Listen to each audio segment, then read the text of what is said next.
اعوذ باللہ من الشیطان الرجیم بسم اللہ الرحمن الرحیم. پیارے بچوں السلام علیکم ورحمۃ اللہ وبرکاتہ. بچوں کل میں نے آپ کو مضمون لکھایا تھا، وہ تھا وقت کی پابندی، اور آج ہم جو اور ایک مضمون لکھنے جا رہے ہیں جس کا عنوان ہے جہیز کی لعنت. ہندوستان بھر کے اخبارات میں ہر روز کسی نہ کسی عورت کی خودکشی یا اسے کسی ڈھنگ سے قتل کرنے کی ایک آدھ خبر ضرور شائع ہوتی ہے. ہمارے دیش میں ہر سال ہزاروں لڑکیاں اس لیے قتل کر دی جاتی ہیں، جلا دی جاتی ہیں یا انہیں تنگ کیا جاتا ہے کہ وہ بیچاری خودکشی کے لیے مجبور ہو جاتی ہے.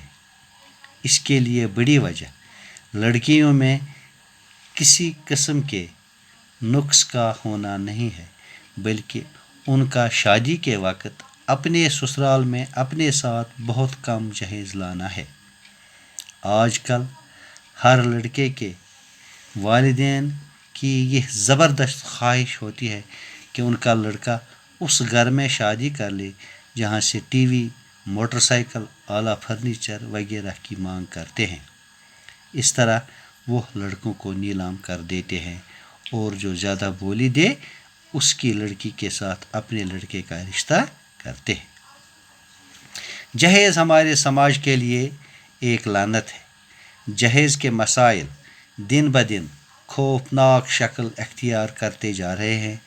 اس کی وجہ سے غریب اور درمیانہ درجہ کا طبقہ کافی پریشان ہے. امیر طبقہ بھی خوش نہیں. بہت سی لڑکیاں جو شادی کے قابل ہوتی ہیں ان کی شادی کافی عرصہ تک اس وجہ سے نہیں ہو سکتی کیونکہ اس کے والدین لڑکے والوں کے مطالبات پورے نہیں کر سکتے. آج مہنگائی کا دور ہے، لوگوں کے گھر کا گزارا مشکل سے ہوتا ہے. عام انسان اپنے گھر کا خرچ بہت کم رقم بچا سکتا ہے. وہ معمولی شادی کے لیے تو دولت خرچ کر سکتا ہے، مگر جب لڑکے والے قیمتی اشیاء مانگتے ہیں تو وہ ان مطالبات کو پورا نہیں کر سکتا، جس کی وجہ سے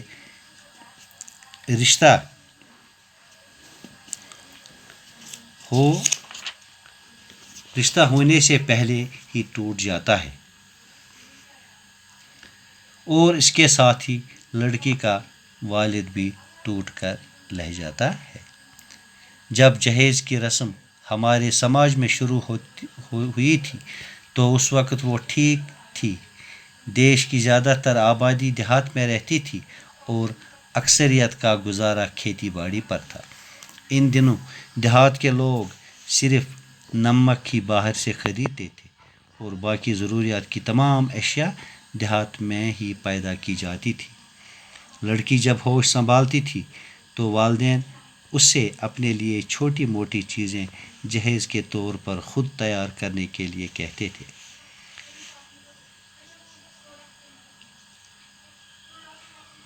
روئی گھر کی ہوتی تھی. لڑکی چرخہ کاٹ کر دھاگا تیار کرتی تھی، کڑھائی اور کشیدہ کاری کا کام کرتی تھی. اس طرح وہ اپنے لیے سوتی اور رونی چادریں وغیرہ تیار کر لیتی تھی. گھر کے بنے کپڑے سے ہی اپنے جہیز کے لیے کپڑے تیار کرتی تھی. اس طرح گھر والوں کو زیادہ خرچ نہیں کرنا پڑتا تھا اور جہیز آہستہ آہستہ تیار کیا جاتا تھا. خرچہ اور لکڑی کے صندوق وغیرہ گھر کی لکڑی سے گاؤں میں تیار کر دیتے تھے. صرف چند برتن ہی شہر سے خریدنے ہوتے تھے. شادی کے وقت بارات کا کھانا بھی دیہات والے مل کر تیار کرتے تھے، جس سے والدین کو پریشان نہیں ہونا پڑتا تھا. شادی کے وقت لڑکی اپنا تیار کیا جہیز اپنے ساتھ لے جاتی تھی اور ایک نئی زندگی شروع کرتی تھی. اس کے پاس اپنے کپڑے، اپنا صندوق اور پلنگ وغیرہ ہوتا تھا. اگر سسرال میں انہیں علیحدہ بھی کیا جاتا تو اس صورت میں اس کے پاس ضروری سامان ہوتا تھا اور انہیں پریشانی نہیں ہوتی تھی، مگر اب جہیز کا انداز بدل گیا ہے۔ اب لڑکیاں جہیز گھر میں تیار نہیں کر سکتی کیونکہ لڑکے والے کارخانوں کے بنے ہوئے اعلیٰ کپڑوں کا مطالبہ کرتے ہیں۔ اب چرخہ نہیں بلکہ گاڑی، ٹی وی اور فریج مانگا جاتا ہے۔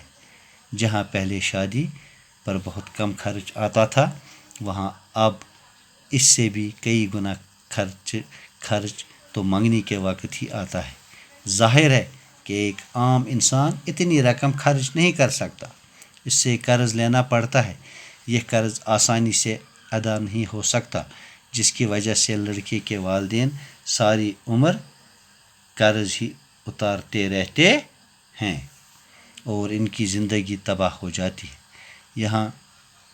یہاں ہی بس نہیں ہوتی، لڑکی کے والدین جس قدر بھی زیادہ دے دیں لڑکے والوں کی تسلی نہیں ہوتی اور وہ ہمیشہ بہت کم ہے کہ رٹ لگائے رہتے ہیں۔ عام طور لڑکے والے نہ صرف لڑکی کو طعنے دیتے ہیں بلکہ مار پیٹ بھی کرتے ہیں۔ بچوں، یہ تھا ہمارا آج کا موضوع، جہیز کی لعنت۔ انشاءاللہ